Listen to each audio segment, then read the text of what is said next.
Bonsoir à tous, très heureuse de vous retrouver pour vos éditions du week-end. Voici les titres de l'actualité de ce vendredi 16 janvier. Le ministre d'État Christophe Mirmont a reçu la presse monégasque en sa résidence. Le centre commercial de Fontvieille, l'usine d'incinération, plusieurs dossiers prioritaires ont été abordés lors de cette traditionnelle cérémonie des vœux. Nous y reviendrons.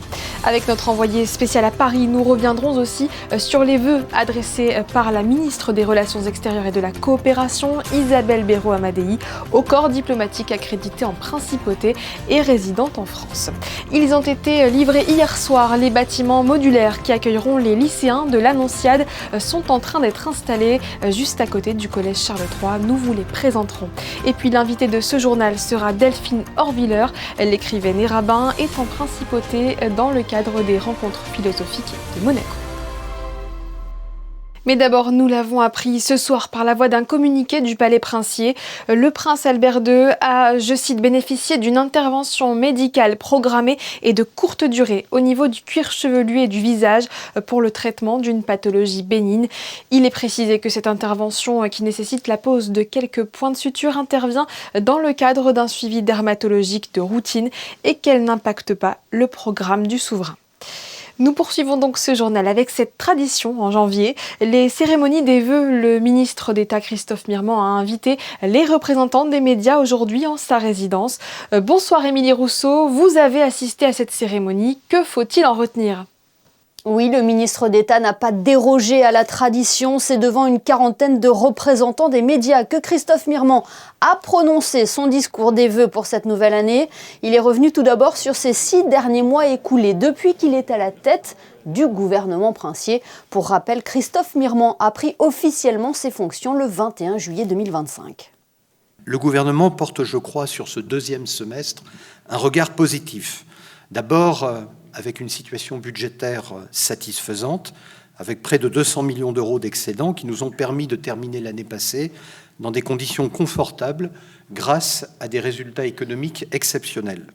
Un budget pour 2026 qui a été voté en toute fin d'année, équilibré et qui confirme et renforce les priorités stratégiques de l'État et qui témoigne de son ambition pour la principauté.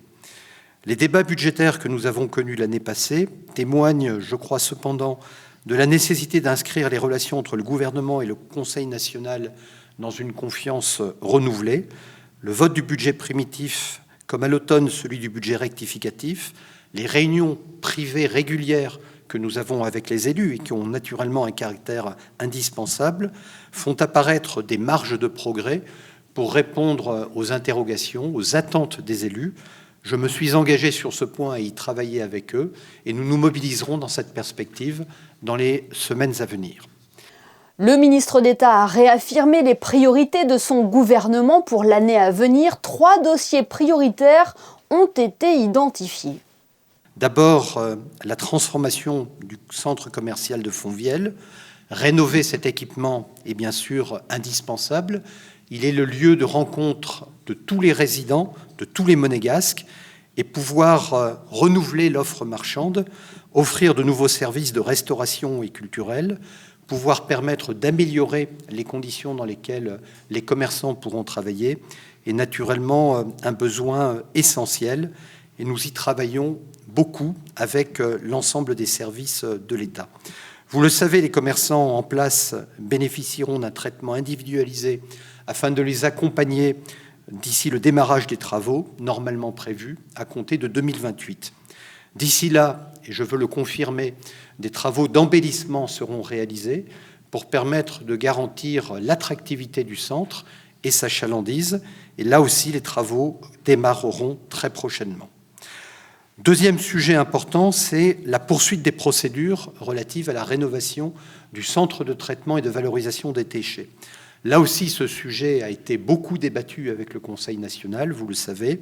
L'enjeu, c'est de pouvoir reconstruire un outil industriel vieillissant, dimensionné pour faire face aux besoins de la principauté. Nous y travaillons de façon extrêmement importante pour confirmer les éléments du calendrier qui ont été présentés au Conseil national, mais nous avons besoin là aussi de continuer le travail avec lui. Enfin, troisième dossier, c'est celui de la réorganisation de l'audiovisuel public. Je me suis fixé comme objectif de pouvoir présenter un projet dans les toutes prochaines semaines. C'est l'échéance, là aussi, à laquelle le Conseil national a rappelé tout son attachement. S'ajoutent à ces dossiers le logement, le développement économique, la mobilité, les travaux réalisés pour sortir de la liste grise du GAFI et de l'Union européenne. Autant de dossiers qui mobiliseront le gouvernement princier. Cette année qui s'ouvre sera une année d'action, une année de réalisation pour le gouvernement, pour l'administration princière, une année où on prend des décisions, une année où on les assume et où on les met en œuvre. Et cette année, nous allons faire avancer ensemble les dossiers, faire sortir des projets, faire aboutir nos engagements. Et au prochain vœu, l'année prochaine, je souhaite que nous puissions toutes et tous, nous retrouver ici et dire oui, en 2026, il s'est passé des choses importantes à Monaco. 2026 sera marqué par plusieurs temps forts qui vont permettre de faire rayonner Monaco à l'international. Par exemple, en mai prochain, pour la première fois de son histoire, la principauté assurera la présidence du comité des ministres du Conseil de l'Europe. Elle accueillera également le grand départ de la Vuelta cet été. Merci Émilie pour ce retour sur les vœux du ministre d'État à la presse. De son côté à Paris, la ministre des Relations extérieures et de la coopération Isabelle Béraud-Amadei a adressé ses vœux au corps diplomatique accrédité en principauté et résidant en France. Et ce n'était pas le seul rendez-vous de la journée. Rejoignons tout de suite notre envoyé spécial sur place. Bonsoir Théo Schumer, vous avez donc suivi la délégation. Bonsoir Sarah, bonsoir à tous. Oui, c'est une cérémonie rituelle organisée chaque année ici à Paris. La cérémonie des vœux adressée aux représentants diplomatiques des pays qui sont accrédités en Principauté de Monaco, mais qui sont basés en France. Parce que vous savez que les 132 ambassades accréditées par le prince souverain ne sont pas toutes implantées à Monaco. Ce sont donc un peu moins d'une centaine de représentants qui ont été conviés hier midi à l'hôtel Shangri-La, dans le 16e arrondissement de la capitale, non loin du Trocadéro. Ils ont été accueillis et salués tour à tour, un par un, par la ministre des Relations extérieure et de la coopération, Isabelle Béraud-Amadei. Elle était accompagnée de l'ambassadeur de Monaco en France, Valérie Bruel-Melchior, mais également du nouveau directeur des relations diplomatiques et consulaires, Benjamin Valli, et de son adjointe, Mayra Fabre. Isabelle Béraud-Amadei a ensuite démarré son discours en saluant les succès de Monaco à l'international en 2025, comme l'Expo universelle d'Osaka. Et puis elle a donc présenté ses vœux au corps diplomatique pour l'année 2026. Une année chargée pour la principauté à l'international, notamment et surtout, vous le savez, au Conseil de l'Europe. Écoutez la ministre à ce sujet. C'est pour moi toujours un plaisir de venir à Paris à la rencontre des ambassadeurs qui sont accrédités en principauté. C'est l'occasion d'abord de les remercier pour les liens profonds d'amitié que nous entretenons avec les pays qu'ils représentent et bien évidemment de souligner les grands événements à venir en 2026.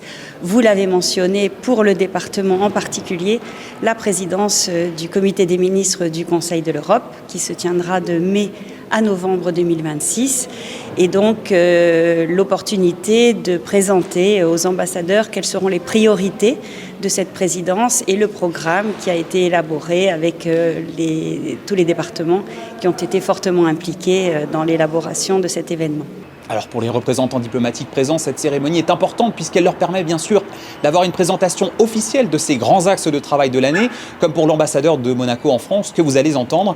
Mais pour chacun, c'est aussi le plaisir de revoir ses homologues, ses collègues, d'échanger avec eux et pour certains même de les rencontrer pour la première fois, comme pour l'ambassadeur du Danemark à Monaco. Écoutez-les toutes les deux. C'est la première fois que j'ai l'occasion et l'honneur de fêter les meilleurs vœux l'année avec des représentants, Madame la ministre de Monaco. Alors c'est un grand honneur. J'ai présenté mes lettres de créance à Son Altesse l'année passée. Et de se rencontrer ici, je pense que c'est un moment très très important. Je suis le premier témoin peut-être de cette coopération puisque tous mes collègues qui sont accrédités en Principauté de Monaco, à l'exception de la France et de l'Italie, mais mes collègues ici sont accrédités à Paris avec moi, donc je les vois très souvent. Je sais qu'ils s'investissent beaucoup dans la relation avec Monaco et nous avons toujours cette relation merveilleuse qui est de pouvoir approfondir avec chacun de ces ambassadeurs, de chacun de ces représentants de pays, des relations encore plus étroites. Voilà pour cette séquence, mais vous l'avez dit Sarah, ce n'était pas la seule de la journée. Juste après, la délégation a pris la direction du siège de l'UNESCO sur l'autre rive de la Seine, dans le 7e arrondissement cette fois. Rendez-vous était donné à 15h30 pour la signature d'un accord cadre. En fait, en tant qu'État membre de l'UNESCO depuis 1949, 77 ans maintenant, la Principauté de Monaco soutient un certain nombre d'initiatives et apporte pour cela son financement à l'UNESCO.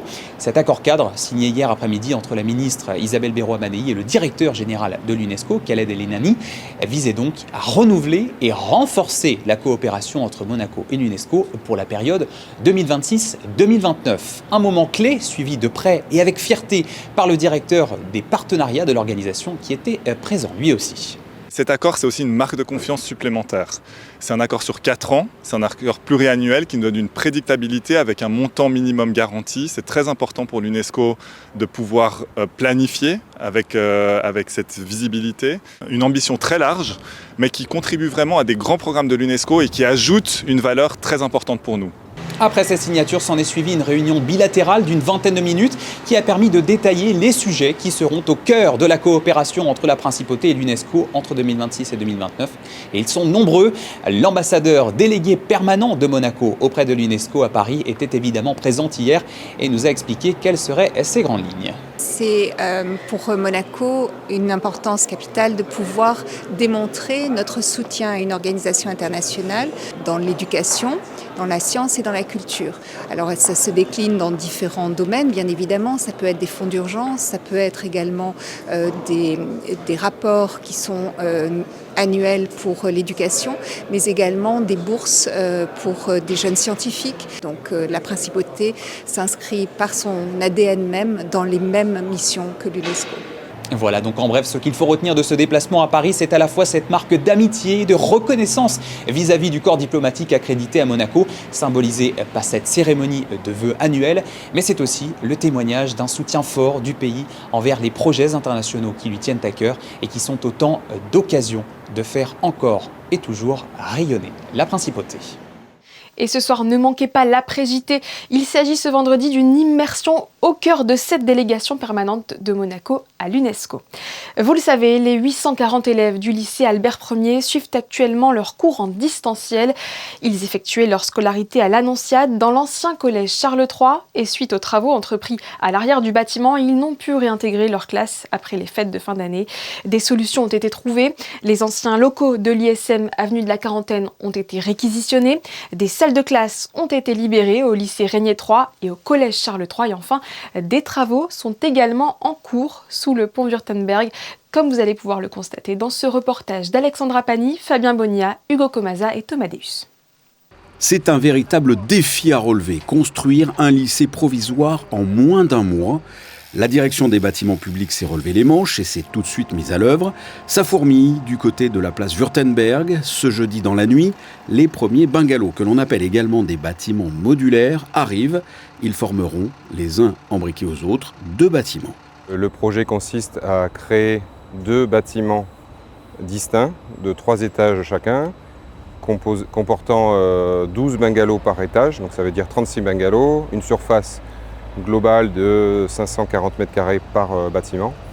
Et donc ça représente 72 bungalows qui vont arriver durant 6 nuits. Donc, ce soir, donc, jeudi 15, c'est la première nuit avec l'arrivée de 7 camions. Donc, chaque camion comprend 2 bungalows qui font 15 m², plus les escaliers. Ces bâtiments modulaires viennent de plusieurs endroits de France, Toulouse, Lyon, Marseille, Beaucaire ou encore Nice. Les premiers modules sont arrivés cette nuit et le lendemain matin, cela commence déjà à prendre forme. On prépare les abords, on installe les raccordements des réseaux pour l'électricité, le numérique, l'eau potable et les égouts. À l'intérieur, on équipe ces bungalows. Il y aura sur ce site 2 bâtiments, 21 classes, des bureaux administratifs, une infirmerie et des sanitaires. Jour et nuit, tout le monde s'active. Aujourd'hui, on doit être entre 30 et 40 personnes, sachant qu'on a des équipes qui travaillent la nuit également. On a donc l'entreprise Civiam, Fayat, on a l'entreprise MES, C2S pour la partie électricité, plomberie. On a également les concessionnaires, puisqu'on a Mondeco Télécom, on a la SMEG et on a la SMO. Les entreprises, on a un serrurier qui est Sun Riviera qui nous fait les portails qui seront vraiment l'accès principal, aussi les rampes d'accès qui sont équipées de mains courantes et de garde-corps, toujours pour la sécurité. Cet enjeu de planning très très serré nous oblige à faire vraiment des travaux jour et nuit, de manière à tenir ce délai qui est absolument improbable. Sur ce chantier, dans l'urgence, on utilise le mobilier urbain qui n'était pas forcément prévu. Au fil des jours, on découvre des éléments quand on creuse, quand on déblaye, quand on met à jour vraiment tout le site pour le découvrir dans son intégralité, puisque chaque jour est encore différent. On a découvert un gros édicule béton qui nous sera, finalement il était défavorable, il nous sera favorable puisqu'on va créer une petite zone confortable, disons, avec un petit banc, une petite assise, une petite machine à boisson pour vraiment agrémenter la zone et avoir une petite place dédiée à la pause café, la pause boisson en intercours. Un chantier qui prendrait une année en temps normal sera livré en moins d'un mois grâce à la volonté de l'ensemble des intervenants. Pour faire simple, c'est un marathon effectué à la vitesse d'un sprint pour une course contre la montre. Tout cela pour que les lycéens puissent reprendre les cours en présentiel le lundi 26 janvier. Naissance, mariage, décès, quelle était la tendance en 2025 ? La mairie a dévoilé les chiffres de l'état civil. Écoutons Nada Lorenzi, la conseillère communale déléguée au service de l'état civil nationalité, est au micro de Vanessa Dessy et Lionel Bernardi. En 2025, le nombre de naissances que le service d'état civil nationalité a enregistré est de 732. Ça veut dire qu'il y a à peu près 10 naissances de plus qu'en 2024. On peut dire que sur les 732 naissances, il y a eu plus de garçons que de filles. Il y a eu 404 garçons et 328 filles. Concernant les mariages, en 2024, donc, la mairie a recensé 176 mariages et en 2025, la mairie a célébré donc 202 mariages qui n'étaient plus arrivés depuis 2019. Voilà, une hausse du nombre de mariages et on en profite pour féliciter notre collègue André Vatrican, heureux papa de la petite Adèle, née le 14 janvier. Et de 6, Monaco décroche sa 6e victoire de suite en Euroleague. La Roca Team s'est imposée à l'Adidas Arena de Paris hier soir, 95-87, et s'empare provisoirement de la tête du classement. Mike James a inscrit 23 points et a porté le début de la rencontre. Daniel Theis, lui, aura fait la différence dans les dernières minutes. À noter qu'il s'agit pour les Rouges et Blancs de leur 4e succès consécutif contre le Paris Basketball. Ils affronteront à domicile demain Limoges en championnat de France. Il est maintenant l'heure de philosopher. Dans le cadre des rencontres philosophiques de Monaco, le thème de la rédemption a été abordé hier au théâtre Princesse Grace. 4 intervenants de renom ont fait le déplacement, dont l'écrivaine et rabbin Delphine Orviller, qui nous fait le plaisir d'être notre invitée. Bonsoir. Bonsoir. Merci de nous accorder cette interview en marge de votre venue à Monaco. Vous êtes une intervenante régulière des rencontres philosophiques. C'est toujours intéressant pour vous d'avoir accès à ce type de tribune pour développer des réflexions sur la société ? Oui, c'est toujours passionnant, fascinant. Bien sûr, c'est aussi un plaisir de venir ici à Monaco et c'est toujours une joie de pouvoir discuter, dialoguer, rencontrer des gens sur des sujets qui sont pertinents pour aujourd'hui. Monaco que vous connaissez bien, hein, vous étiez venu aussi dans un autre contexte. J'étais venue ici il y a 2 ans présenter un de mes textes qui avait été adapté au théâtre et qui l'est toujours, qui s'appelle « Il n'y a pas de hasard », qui avait été joué ici à Monaco et j'étais venue en parler il y a 2 ans. Hier, vous avez donc échangé autour du thème de la rédemption. Comment est-ce que vous définissez ce terme ? Alors c'est un terme très difficile à définir. En fait, dans ma tête, pour moi, il est associé à un autre concept qui est celui de messianisme, c'est-à-dire l'idée qu'on pourrait entrer dans un nouveau temps. Je crois que c'est un terme qui a été choisi pas par hasard, parce que beaucoup de gens aujourd'hui se demandent est-ce qu'on n'est pas en train d'entrer dans un nouveau temps ? Est-ce qu'on n'est pas dans un moment qu'on pourrait appeler un moment de rédemption qui s'annonce ? Bien sûr, c'est un terme religieux à l'origine, mais on est nombreux à sentir que comme une époque s'achève, on entre dans un nouveau temps et se réveillent tout autour de nous des vents messianiques. Beaucoup de gens, d'une manière ou d'une autre, dans la sphère politique ou dans la sphère religieuse, parlent de notions un peu messianiques, de temps nouveau, d'un temps qui s'achève, de la possibilité d'un recommencement. C'est un concept, vous l'avez dit, qu'on retrouve d'abord dans la religion. Je rappelle que vous êtes écrivaine, mais aussi rabbin. Est-ce que la notion de rédemption est forcément rattachée à la notion de religion ? Au départ, ça l'est. Cette idée que le monde est dans un état cassé, abîmé, et qu'on attend que la paix arrive, on attend une réparation, c'est vraiment une notion très religieuse. Mais dans les différentes religions, elle n'est pas du tout explorée de la même manière. Par exemple, le christianisme considère que le Messie est déjà venu et qu'on attend son retour, alors que dans la tradition juive, dans ma tradition d'origine, on l'attend toujours, il n'est pas venu. Et on se pose la question de comment et dans quelles conditions il pourrait arriver. Mais on voit très bien comment ces concepts religieux peuvent être transposés dans des cadres plus profanes. Est-ce que dans nos vies, on considère qu'on attend une forme de salut ? Comment est-ce qu'on produit du changement dans l'histoire ? Est-ce qu'on attend qu'il arrive sans rien faire, passivement ? Ou alors est-ce qu'on le provoque d'une manière ou d'une autre ? Et est-ce qu'on peut dire que la rédemption va plus loin que la simple résilience ? Oui, je crois que ça pose la question du deuil aussi, la question de tout ce qui dans nos vies est manqué, cassé, perdu. Comment est-ce qu'on aspire à des formes de réparation ? Et je crois que ça concerne tout un chacun. Ça peut être des réparations collectives ou parfois très individuelles. Comment est-ce que chacun d'entre nous aspire à ce qu'il y ait dans sa vie du neuf ? Et ça peut faire écho aussi à cette nouvelle année 2026. C'est un thème qui est peut-être pas choisi au hasard non plus en ce début janvier. Oui, en tout cas, c'est sans doute le moment dans nos vies où on prend plein de résolutions. On se dit que tout pourrait changer. En général, on n'est pas très bon à tenir ces résolutions au début d'année. Mais voilà, je pense que c'est un terme à explorer, peut-être parfois à déconnecter justement du religieux pour se poser la question de sa pertinence pour chacun d'entre nous en tous les temps de notre vie. Merci beaucoup Delphine Orviller pour votre éclairage. Merci à vous.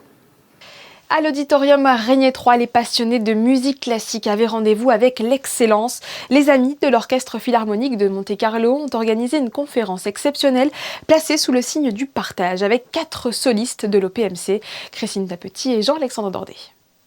Au cœur de cette conférence, 4 musiciens de renom réunis pour raconter leur parcours et leur passion.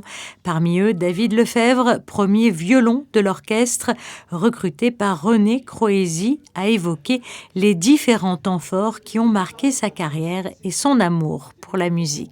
La vie d'un musicien est une succession, là c'est pas un tour de passe-passe que je fais, mais n'est qu'une succession de temps extraordinaires, puisque on ne peut pas jouer une œuvre de musique classique sans s'investir dedans, sans donner le maximum de soi-même.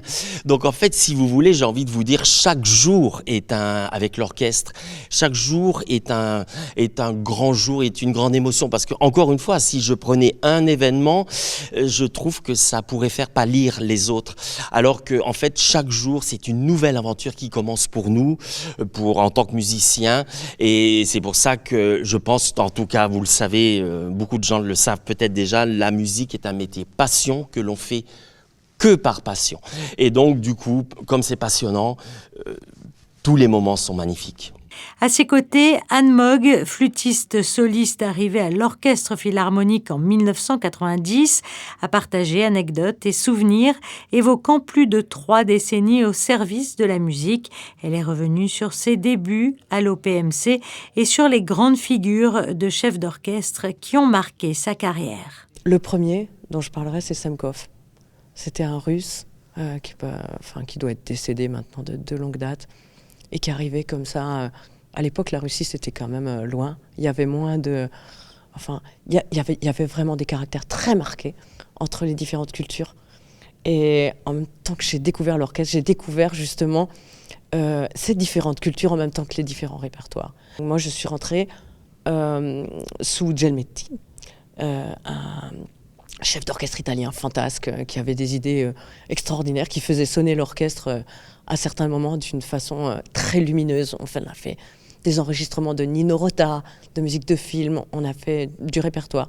Alors c'était parfois inégal, mais on a fait beaucoup de choses. James de Priest, l'Américain, pour moi un poète extraordinaire. La conférence a également donné la parole à Thierry Amadi, violoncelliste solo, et à Julien Bourgeois, timbalier solo, 2 artistes passionnés également venus témoigner eux aussi de leur amour pour la musique classique et de l'exigence du travail orchestral. Un moment privilégié d'échange avec le public entre récits personnels, souvenirs de scène et émotions musicales. Avis aux fans de Game of Thrones, ne manquez pas l'exposition Vision of Game of Thrones de l'artiste Carlo Bocchio. L'Italien, connu également sous le nom de Jacques Oilrain, s'est inspiré de ce phénomène planétaire pour réaliser les dessins et peintures actuellement présentés à l'Accademia Fine Art. Vous avez jusqu'à jeudi prochain, le 22 janvier, pour les découvrir. C'est la fin de cette édition, merci de l'avoir suivi. On la referme avec les images des bâtiments modulaires que les lycéens du collège Charles III investiront pour reprendre les cours en présentiel dans 10 jours, le 26 janvier. À venir, la météo d'Alban Gingembre et votre après-JT. A tout de suite.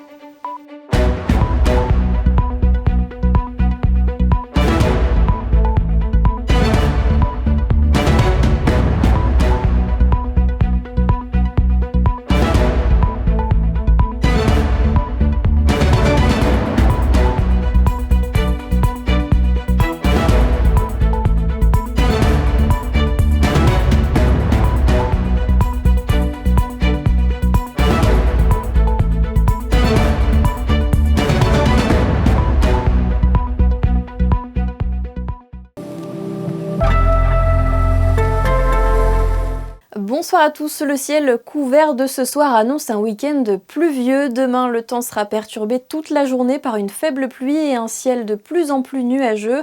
Un vent fort qui s'intensifie en soirée, les rafales pourront atteindre les 45 km/h. Côté thermomètre, les températures seront comprises entre 12 et 14 degrés. Demain, samedi 17 janvier, nous fêtons les Roselines. Et puis ce sera aussi la journée internationale de la cuisine italienne. Alors à Monaco, nous sommes au bon endroit pour faire honneur aux recettes de nos voisins.